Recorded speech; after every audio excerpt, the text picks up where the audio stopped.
రాష్ట్ర ప్రభుత్వం తీసుకొచ్చినటువంటి 4 ప్రతిష్టాత్మకమైనటువంటి పథకాలు ఎప్పుడెప్పుడు పడతాయా అని చెప్పేసి తెలంగాణ ప్రజలు ఆతృతగా ఎదురుచూస్తున్నారు. అయితే మార్చి 31వ తేదీ లోపల ప్రవేశపెట్టినటువంటి 4 పథకాలని లబ్ధిదారుల అకౌంట్లోకి మేము జమ చేస్తాం ఏదైనా కానీ అని చెప్పేసి ప్రభుత్వం అయితే చెప్పింది. మరి దాంట్లో తీసుకొచ్చినటువంటి రైతు భరోసా కావచ్చు, ఇందిరమ్మ ఇల్లు కావచ్చు, ఇందిరమ్మ ఆత్మీయ భరోసా కావచ్చు, అదేవిధంగా కొత్త రేషన్ కార్డుల పంపిణీ కావచ్చు. మరి ఇవన్నీ ఎప్పటి నుంచి అమల్లోకి రాబోతున్నాయి? ఆల్రెడీ ప్రీవియస్గా కొంతమందికి పడతాయి అంటున్నారు, మరి కొంతమందికి పడవంటున్నారు, లేదంటే కరెక్షన్స్ కూడా కొన్ని ఉంటాయి అంటున్నారు. అసలు ఈ రైతు భరోసా ముందుగా అసలు ఎప్పటి నుంచి పడుతుంది ఏంటి అనేది ఈ వీడియోలో తెలుసుకుందాం.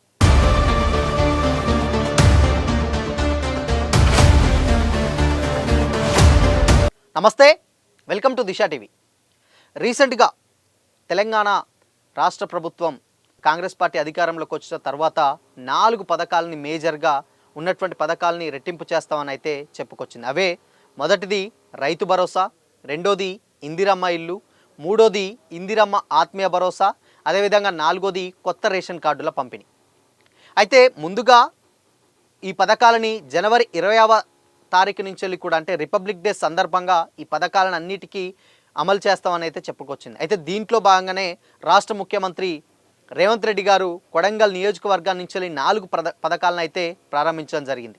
అయితే ఆ 4 పథకాలను ముందుగా ఆయన సొంత నియోజకవర్గం నుంచి ప్రారంభించారు. దాని తర్వాత వేరే వేరే ఊర్లలో కూడా అమలు చేయడం జరిగింది. అయితే మొదటగా ఎప్పుడెప్పుడు రైతు భరోసా కానీ లేకపోతే మిగతా పథకాలు ఎప్పుడు పడతాయంటే అని చెప్పేసి అనుకున్న టైంలో ఇప్పుడు కొత్త డేట్ ఒకటి రిలీజ్ చేయడం జరిగింది. అదే ఎల్లుండి నుంచి అంటే ఫిబ్రవరి 3వ తేదీ నుంచి ఈ పథకాలు రైతుల అకౌంట్లో జమ అవుతాయి. ఈ డబ్బులు కూడా రైతు భరోసా కావచ్చు, ఇందిరమ్మ ఆత్మీయ భరోసా కావచ్చు, అదేవిధంగా ఇందిరమ్మ ఇళ్ళకు సంబంధించి కూడా లబ్ధిదారులకు కొద్ది మొత్తంలో అకౌంట్లలో డబ్బులు జమ అవుతాయని కూడా చెప్పడం జరిగింది. అయితే ఫిబ్రవరి 3వ తారీఖు అంటే గతంలో కొంతమందికి అయితే ఇవి రావడం జరిగింది. దాని తర్వాత మరి మార్చి 31 గడువు కాబట్టి విడతల వారీగా తీసుకొస్తున్నారు. సో ప్రీవియస్గా జనవరి 26న ఆదివారం కాబట్టి 27 నుంచి కొంతమందికి పడ్డాయి. దాని తర్వాత ఇప్పుడు ఫిబ్రవరి 3న సెకండ్ విడతగా అంటే 3వ తారీఖు నుంచి ఫస్ట్ రైతు భరోసా పథకానికి గాను ఎకరానికి 6,000 రూపాయలు రైతుల అకౌంట్లో అయితే జమ అవుతున్నాయి.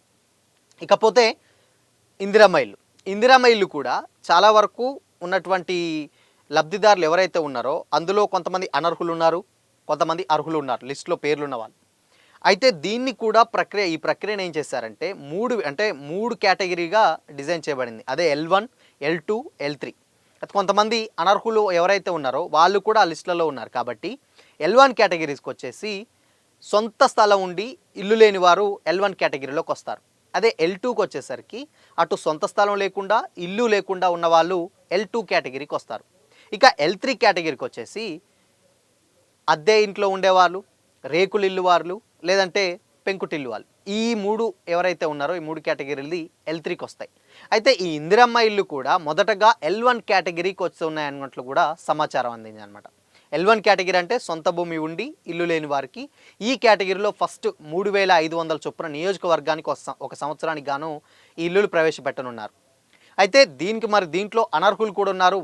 వాళ్ళ పరిస్థితి ఏంటని కూడా కొంతమంది గ్రామ సభల్లో కూడా లేదా అక్కడ ఉన్నటువంటి అధికారులకు చాలా పెద్ద ఎత్తున ఆందోళనలు అయితే జరిగాయి, అనర్హులకు ఇస్తున్నారని. అయితే మళ్ళొకసారి దీన్ని రీవెరిఫికేషన్ చేసి దాని తర్వాత అర్హులు ఎవరు నిజంగా మరొకసారి వెరిఫికేషన్ చేసి ఆ ఉన్నటువంటి లిస్టులో అర్హులు ఎవరు, అనర్హులు ఎవరు, సో మళ్ళొకసారి క్రాస్ వెరిఫికేషన్ చేసి ఇస్తామని చెప్పేసి అన్నారు. అది కూడా AI టెక్నాలజీ ద్వారా ఈ ఇల్లులు అయితే ఇవ్వడం జరుగుతుంది. AI టెక్నాలజీ అంటే ఏంటంటే ఆర్టిఫిషియల్ ఇంటెలిజెన్స్, అంటే గూగుల్ మానిటరింగ్ చేస్తుంది. ప్రీవియస్గా మనకి ఏదైనా లోన్లు కానీ లేదంటే అదే కాంగ్రెస్ ప్రభుత్వంలో కొన్ని ఇల్లు పథకాలు ప్రవేశపెట్టింది అప్పుడు కానీ లోన్లు తీసుకున్నట్లయితే ఈ దాంట్లో ఉన్నటువంటి పేర్లు ఈ లిస్టులో ఉంటే ఒకవేళ వాళ్ళు అనర్హులు. అది ఎలా డిజైన్ చేశారని కూడా కొంతమంది డౌట్ ఉన్నారు. అయితే అదేంటంటే ఆర్టిఫిషియల్ ఇంటెలిజెన్స్ అంటే ఒక యాప్ ద్వారా డిజైన్ చేయడం జరిగింది. ఆ యాప్ ఏం చేస్తారంటే లబ్ధిదారుడికి సంబంధించినటువంటి పేరు ఎదురుగా ఆధార్ నెంబర్ ఎంటర్ చేయగానే వాళ్లకు సంబంధించినటువంటి డీటెయిల్స్ మొత్తం కూడా అందులో రావడం జరుగుతుంది. అందులోకి వస్తే వాళ్ళు ఒకవేళ గతంలో ఏదైనా లబ్ధి పొందారైతే వాళ్ళు అనర్హులుగాను, లేదు వీళ్ళు నిజంగానే జెన్యూన్గా ఏం తీసుకోలేదంటే వాళ్ళు అర్హులుగా గుర్తించి ఈ ప్రక్రియ విధానంగా ఈ యొక్క ఇందిరమ్మ ఇళ్లను కేటాయించడం అయితే జరుగుతుంది.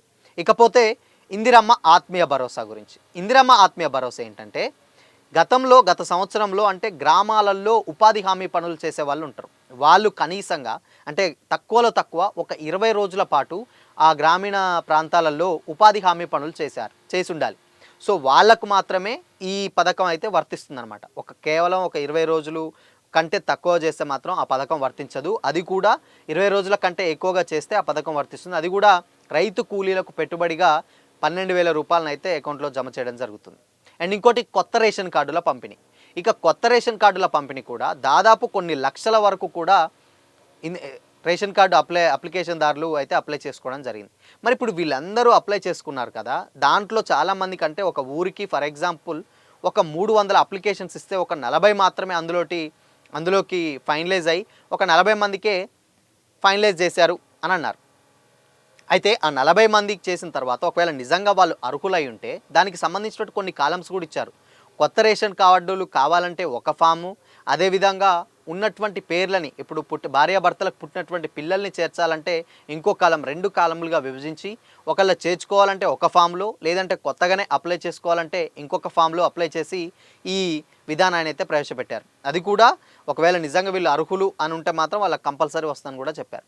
సో ఇది మొత్తంగా ఈ 4 పథకాలకు సంబంధించినటువంటి ఈ డీటెయిల్స్ అనమాట. ఇవి ఫిబ్రవరి 3వ తారీఖున ఇవి 2 రోజులు టైం ఉంది. సో 3వ తారీఖు నుంచి మరొక విడతలో ఉన్నటువంటి కొన్ని గ్రామాలలో ఈ పథకాలు వర్తింపజేస్తాం. మొత్తంగా మార్చి 31వ తేదీ లోపల ఈ పథకాలన్నింటినీ ఫుల్ ఫ్లెడ్జ్గా అమలు చేసి తీరుతాం. అప్పటి వరకు మాకు టైం ఇవ్వండి. ఒకవేళ రాని వాళ్ళు ఎవరన్నా ఉంటే నిజంగా అర్హులు, వాళ్ళు రాలేదు, వాళ్ళకు రాకపోతే ఒకవేళ మీరు మరొకసారి అప్లై చేసుకోండి. అదే గ్రామాలలో గ్రామ సభలు పెట్టారు కదా, ఇప్పుడు గ్రామ సభలు అయిపోయినాయి అని కూడా కొంతమంది ఆందోళన చెందితే గ్రామ సభలు అవసరం లేదు. మీరు అప్లికేషన్ ఒకవేళ పెట్టుకోవాలనుకుంటే మీకు సంబంధితమైనటువంటి గ్రామ పంచాయతీలలో శాఖా కార్యదర్శులు ఉంటారు, అంటే పంచాయతీ కార్యదర్శులు అంటారు వారిని. వాళ్ళ దగ్గరికి వెళ్ళి మీకు సంబంధించినటువంటి డీటెయిల్స్ అందులో మెన్షన్ చేయండి. సో అండ్ ఇంకోటి ప్రతిదీ ఇప్పుడు ఇందిరమ్మ కావచ్చు, ఇందిరమిల్లు కావచ్చు, ఆత్మీయ భరోసా కావచ్చు, రేషన్ కార్డులు కావచ్చు, రైతు భరోసా కావచ్చు. ఈ రైతు భరోసా విషయానికి వచ్చినట్లయితే 2025 ఒకటో నెల, అంటే 2020 ఈ సంవత్సరం తర్వాత ఎవరైనా రాని భూములు ఎవరైతే ఉన్నాయో వాళ్ళకు మాత్రమే వస్తాయి. ప్రీవియస్గా ఎవరన్నా గత ప్రభుత్వాలలో లబ్ధి పొందిన వాళ్ళు ఉంటారు, కొంతమందికి రైతు భరోసా పడుతూ ఉంటుంది. లాస్ట్ టైము ఉన్నటువంటి భూమికి పడ్డది. మళ్ళీ వాళ్ళు కొత్తగా అప్లై చేసుకోవాలంటే అవసరం లేదు, అప్లై చేసుకోనక్కర్లేదు. ఉన్నటువంటి ఏదైతే ఇప్పుడు అప్లికేషన్ ఆన్లైన్లో లేదో ఆ భూమి ఉన్నవారు మాత్రమే అప్లై చేసుకోవాలి. అది కూడా ధరణి, అంటే లాస్ట్ టైం ధరణి, ఇప్పుడు భూభారతిలో అది పట్టా పాస్బుక్ ఉంటుంది, దాంట్లోకి అందులో రిజిస్టర్ అయినటువంటి భూములకు మాత్రమే రైతు భరోసా వర్తిస్తుంది అన్నమాట. సో మొత్తంగా ఉన్నటువంటి 4 పథకాలు సంబంధించినటువంటి ఇవన్నీ కూడా ఒక్కొక్కరిగా విడతల వారీగా ప్రతి ఒక్క లబ్ధిదారులకు, అంటే నిజమైనటువంటి అర్హులకు లబ్ధిదారులుగా గుర్తించి ఇస్తామని చెప్పేసి కూడా రాష్ట్ర ప్రభుత్వం అయితే చెప్తుంది. మొత్తంగా ఫిబ్రవరి 3వ తారీఖు నుంచి వెళ్ళి మరొకసారి మీ అకౌంట్లలో రైతు భరోసా డబ్బులు కావచ్చు, ఇందిరమ్మ ఆత్మీయ భరోసా డబ్బులు కావచ్చు, కొత్త రేషన్ కార్డులు కావచ్చు, అదేవిధంగా ఇందిరమ్మ ఇళ్ళకు సంబంధించినటువంటి డీటెయిల్స్ కంప్లీట్గా మీకు ఆ రోజు పడతాయి. సో ఆ 3 రోజులు అంటే 3వ తారీఖు నుంచి వెళ్ళి ఈ ప్రక్రియ అయితే కొనసాగుతుంది. మీకు ఇన్ కేసు ఏమైనా డౌట్ ఉంటే గ్రామాలలో ఉన్నటువంటి పంచాయతీ కార్యదర్శులకు వెళ్ళి మరొకసారి మీ అప్లికేషన్ ఏమన్నా ఉన్నా డౌట్లు ఉంటే, అక్కడ సందేహాలు ఉంటే తీర్చుకోండి అని కూడా చెప్పేసి రాష్ట్ర ప్రభుత్వం చెప్తా ఉంది. సో మొత్తంగా ఫిబ్రవరి 3వ తారీఖు నుంచి వెళ్ళి ఈ పథకాలు అయితే అమల్లోకి వస్తున్నాయని చెప్పేసి మరొకసారి, అంటే సెకండ్ విడతలు వస్తున్నాయి, రాకపోతే మళ్ళీ తర్వాతకు వస్తున్నాయని కూడా చెప్తున్నారు. సో ఏదేమైనా మీకు ఇన్ కేసు డౌట్లు ఉంటే గ్రామాలలోకి వెళ్ళి అక్కడ అధికారులను సంప్రదించి మరొకసారి వాళ్ళకు డీటెయిల్స్ సంప్రదించండి ఎవరైనా ఉంటే.